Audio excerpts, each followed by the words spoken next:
But this morning, our first segment, we're very pleased and honored to welcome Erie County Executive Mark Poloncarz into the studio. And of course, we're going to be talking about the proposed 2013 budget. Mr. Poloncarz, welcome this morning. Good morning, John. Good to be here. Good to have you on the program. I've been reading over just nothing but the press release, and I might as well have been reading some kind of a technical report from NASA. This is amazing, but I want to start off by reading a quote from you. 2013 will be the county's most challenging budget year since the red-green fiscal crisis due to a perfect storm of new state-mandated expenses and significant declines in revenues. That doesn't sound like it bodes well. Well, it didn't. When I presented my first budget, I talked about how the difficulties we faced. A number of months ago, we sat down with our budget team as we were putting this budget together, and I asked them to keep the budget the same as last year and what difficulties did we face. Well, they did that, and we would have faced a $33 million shortfall. We got hit with $30 million of additional mandated costs we don't control, some of it related to Medicaid, some of it related to pensions, some health care, the new jobs that we have to bring in at the holding center because of the recent lawsuits that the state and the federal government filed against us. So we were sort of stuck. Yeah. We had $30 million of new costs. We ended up with $5 million of lost revenue because our property tax growth was not what was anticipated last year by the Collins administration. In fact, it didn't grow. It went down $420,000. So it was a perfect storm.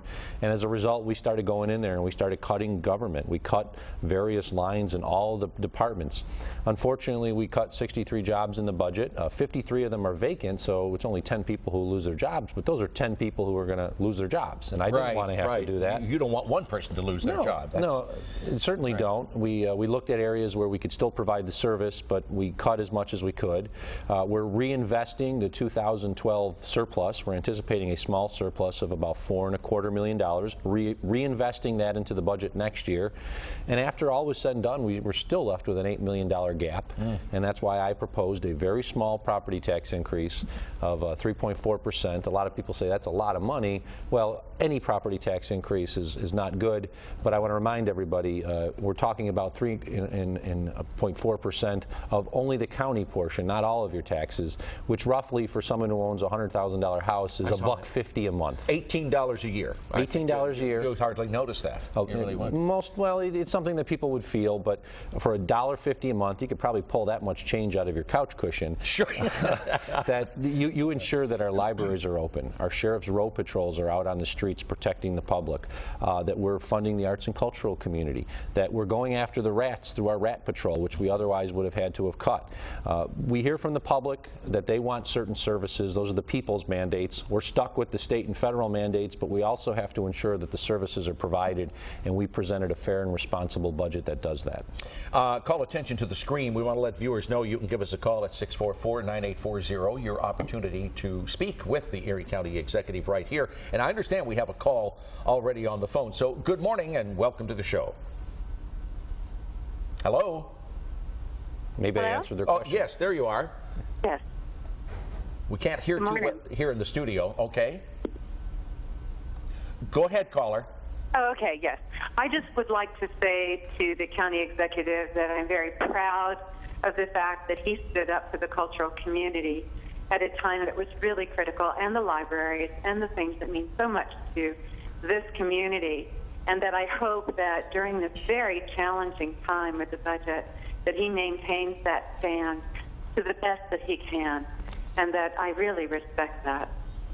Thank you very much. It's good to hear that. And the response we've received from this budget is very similar to what the caller just stated. They're very pleased that we're continuing funding for the library, actually giving them a little bit more, restoring them to what they were before they were cut in 2010 by the prior county executive.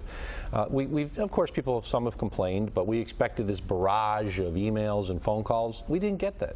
I think the general public understands for $1.50 a month, they're ensuring that the services they want, they're good roads and roads plowed, all these things that you can talk about it that are county government, the parks being open and accessible and free, you don't have to pay to get into a park, that it's worth it. So I'm very pleased so far that the public is responding the way it does. Now it goes before the legislature, and the legislature can change it. So we're asking folks, if they do believe that this is a good budget, please contact your legislator and let them know that. Let he or she know that this is a budget that you support, because it's now in their hands, and I certainly wouldn't want them to see cuts all across county government that hurt the quality of life that we have. Right. Once again, we'll take your calls at 644-9840.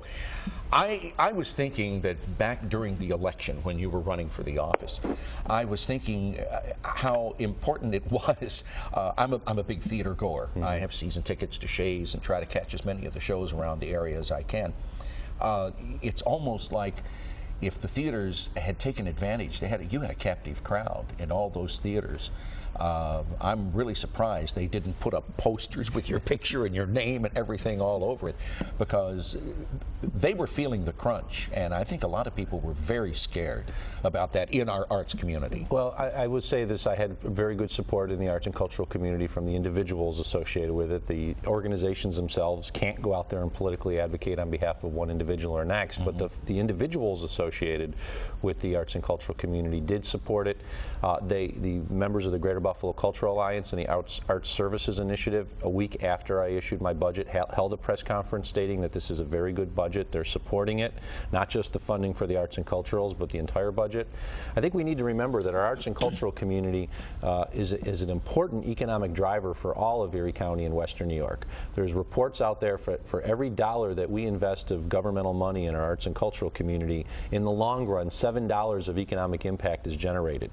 Because we're not just giving them money to throw it away, we're giving them money to create jobs, to hire individuals, to hire other independent contractors, to work on sets, to help clean buildings. Sure. So it's a worthwhile economic driver, especially when we're being known as a community with this incredible arts and cultural community across the entire world now. Yes. People are coming from Canada, people are coming from Europe to see our architecture, to go to our arts and plays, our museums, and we certainly want to do something that impacts that negatively. John Lithgow, who was here not long ago for a couple of nights at I still call it Studio Arena, I can't help it, paid a very nice compliment to Western New York. He said he seldom has seen such a rich theater culture in any community he's visited other than Buffalo, New York. And I think that says a lot for us. We're very lucky for a community our size to have this vibrant arts and cultural scene that we do. I mean, some of it is a result of the city of Buffalo having been in Erie County an economic powerhouse at the beginning of the 20th century. But we've been able to sustain that arts and cultural community to the benefit of all, not just here in the city of Buffalo and Erie County, but all of Western New York. Two quick questions. First, I want to ask if any of the previously closed libraries are slated for reopening.